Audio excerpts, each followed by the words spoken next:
Welcome back. All right, let's even take a look at the China trip. How impressed or otherwise are you with the outcome? It's not been really significant.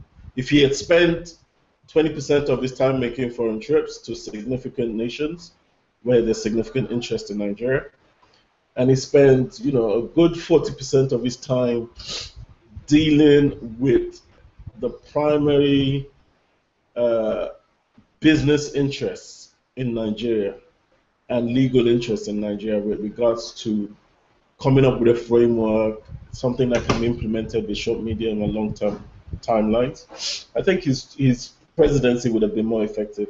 Right now, it's really a really inefficient presidency he's executing. Like Mr. Julian said, there is $6 billion, which he considers to be a little amount of money. I would like to state categorically that this money was channeled to different sectors of the economy. I saw the breakdown of the funds this morning. I checked them. They were channeled to different sectors.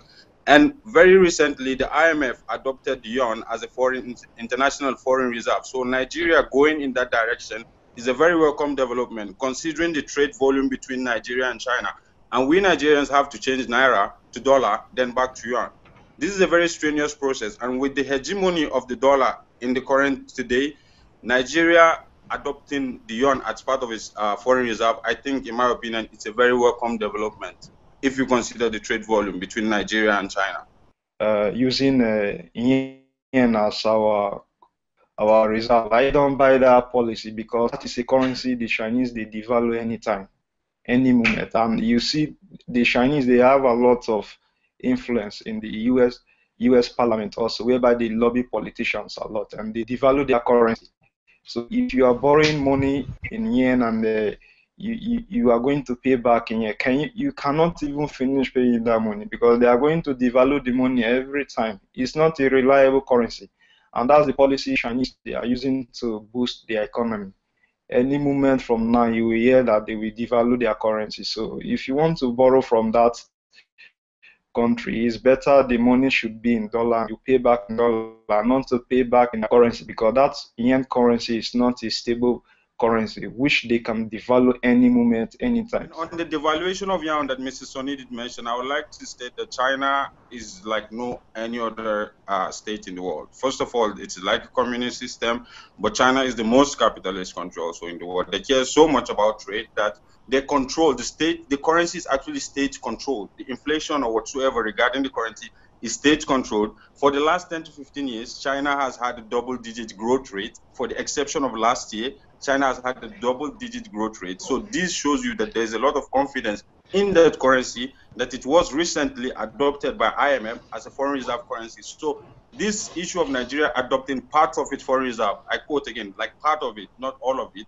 as yen, it is not it's not an anomaly. It's not the sole decision of Nigeria, but this was, how can I say, it is put into law by the IMF, and Nigeria is not the only exception doing that. A lot of countries, take example for Zimbabwe, other countries in Africa, Botswana, they have treaded this path even before Nigeria. Zambia, for example, have treaded this path about a long time ago. So this is not, and we've seen the development. If you know about the development that Chinese has brought to Zambia, you will consider that yes, these people are actually, they have the interest of trade at heart. So if that trade is going to bring about development and improve our state of the economy in whichever way, it is a very welcome development.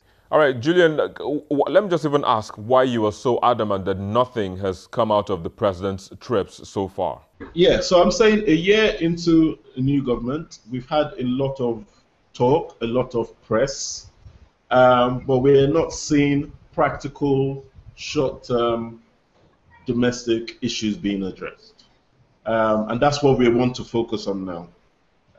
In the long run, a lot of these foreign trips will come to fruition, we hope, but nothing a year into a presidency has changed or improved. In fact, most things have deteriorated from where this president took over. So that's why we are saying the foreign trips, for whatever reason they may be, they could be laudable, but we don't see that.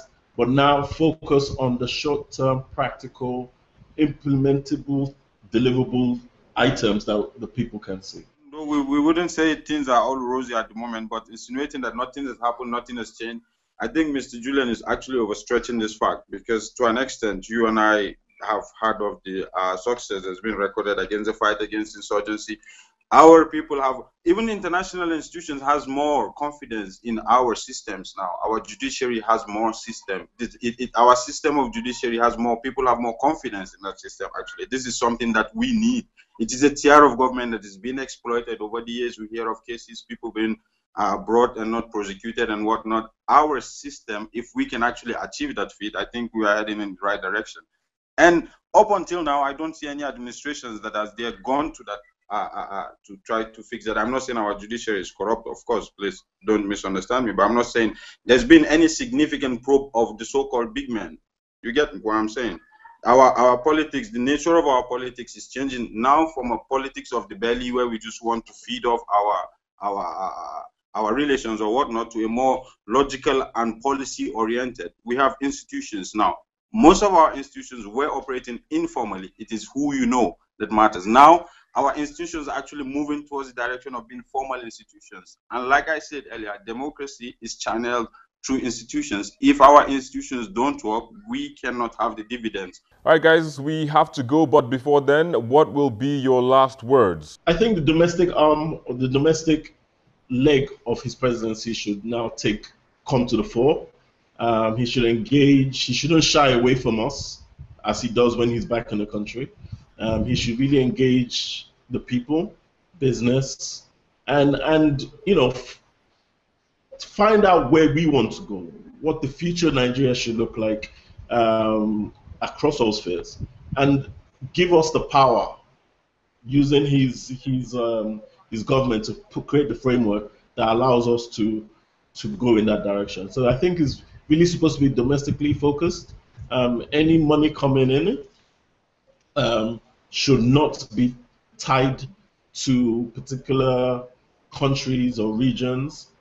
It should be accessible to any. It should be a level playing field, accessible to any organization or structure that can make returns or tangible returns on those investment deals that are being discussed right now. There is no constitutional binding fact that states that the president has to take this amount of trip, or the president has to take this so and so person when he goes on a foreign trip. We Nigerians elected this person to lead us. We have entrusted, before we did that, we appealed to some of his manifestos and we felt, okay, this is the way to take us forward. We have given this person a mandate to rule for 4 years. So why not see it out for the 4 years? There is pretty much little or nothing me and you can do about this than to participate in our own way to develop our country. So I would like to say that, again, categorically, these trips, I believe they have been instrumental or will be in the future, because there's a polls by Punch Nigeria which says 67% of Nigerians are in support of this trip. 7.1% believe that these trips will benefit Nigeria in the nearest future. So you can go check Punch online. It is on their official website. This post is there. You will see that 2 in 3 Nigerians actually appeal to this trip. So we're in a democracy. We go for the majority. The figures, let the figures do the speaking. And let's hope, I myself personally and every other Nigerian, I wish that this administration succeed, because if it does, it's for the betterment of Nigerians as a whole, not for a specific region. The president and his team should focus and do the needful and stop this media propaganda and this stage war. They should focus on what they want to do. If they think they have 4 years and therefore they don't care, before you know, 1 year is already gone and people are complaining. So they should try to focus on what they can achieve within the 4 years before his administration run end, because time is not on his side and he can't buy time. So they should come up with a tangible development that people will feel that this is what President Buhari has done on in second coming to rule Nigeria. So that is what we want to see. We don't want to see a situation whereby you are making unnecessary trips that are not making any impact. Well, that would be all. Thank you, all of you, for coming on the program this afternoon and sharing your thoughts. We do sincerely appreciate them. We'll take a quick break, and when we return, we'll be joined by Ilewo Kikiuwo for more analysis on this topic. Please join us again.